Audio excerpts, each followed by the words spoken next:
Okay, folks, we're going to give you a bird's eye view of what the Pure 200 race is going to be like on March 30th. This is the third event of the Pure UTV series. This time we're going to make it a little longer, 50-mile loops. And we're going out close to the ranch, normal things that we used to either come in or go out.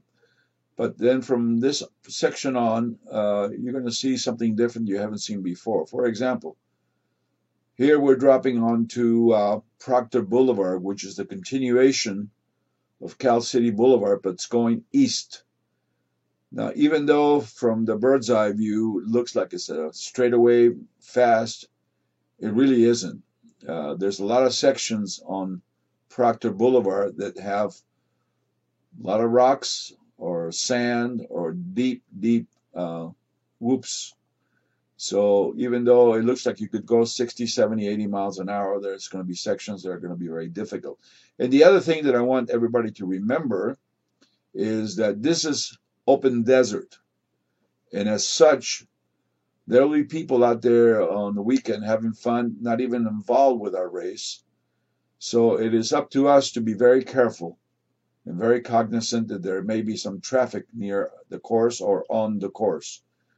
Now, hopefully there'll be some dust. By March 30th, the desert will have dried up a little more, and you'll be able to see dust if somebody's on the course or next to you. And of course, they might be able to see your dust. So it's important that you're aware that there's public out there. There's no pre-running of this course, so this is the only time you're going to see what the potential course looks like. Once you take off from the start-finish area, you and the navigator have to negotiate this 50.1-mile course. And I got to tell you, it's got a little bit of everything, so it's going to be fun. All this area that we've shown you right now is very technical. It has some straightaways that you can get some speed out of, but for the most part, you have to negotiate very tight trails.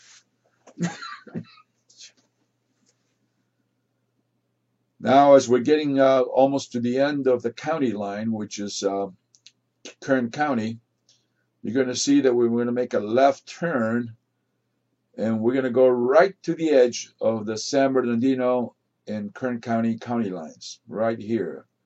So that's as far as we're going to go on the county side. We stay inside Kern County, and now we're heading back on a really neat sand wash. It's kind of deep, but I don't think anybody will have any problems with that, at least not the first couple of laps.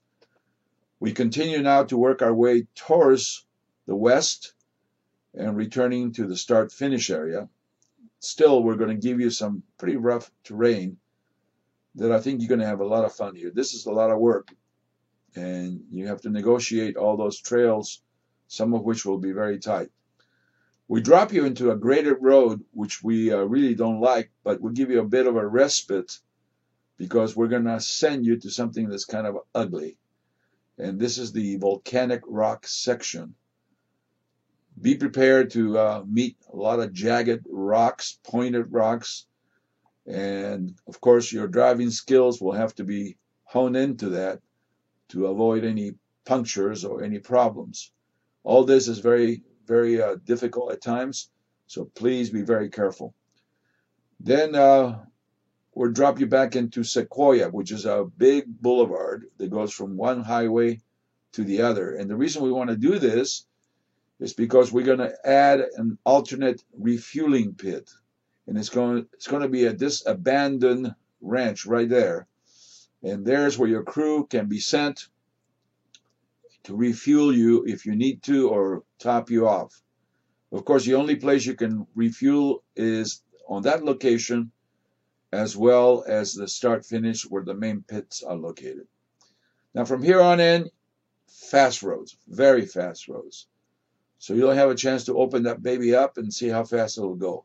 Again, always keeping in mind that there may be people out in the desert who are playing, having a good time for the weekend. So you got to be prepared to handle any kind of situation. Your navigator is just as important as your driving skills. Keep an eye on it. But we want to give you some fast roads so you can go fast. And we're now in the periphery of an area called Ariel Acres. Now, this is a sleeping little town. They used to do some farming here. In fact, you can see on this left parcel, all this used to be alfalfa fields, and they used to grow onions and carrots. So it's still a fast section to negotiate, but please be careful for any traffic. We don't anticipate much of it, but there will be some traffic. Nonetheless, we get you through this fast stuff, and all of a sudden we're at the backside or the south side of the buttes that surround our property and the start-finish area. Once you make this right turn, you're going to be involved and embroiled in some pretty heavy rock gardens and tight trails and difficult areas to negotiate with a lot of dips and a lot of ditches, and especially this section that we're coming up on right now. This is probably one of the most difficult sections of the course. And it's stuff that we don't like to use, but we have to because we have to get back to the ranch. So all this is going to be very, very difficult. Then we're going to send you back to the backside of the buttes, in the backside of our ranch, going through all this stuff. And we're going to give you just one last uphill to climb. It could be difficult for some, but it's climbable. And it's right here. And then all of a sudden, you're going to be in the area of our property and the close course, and back to the start-finish area in the pits, completing the 50.1 mile course. This is scheduled for March 30th. Is the Pure 300, and I think you guys are going to have a great time doing this.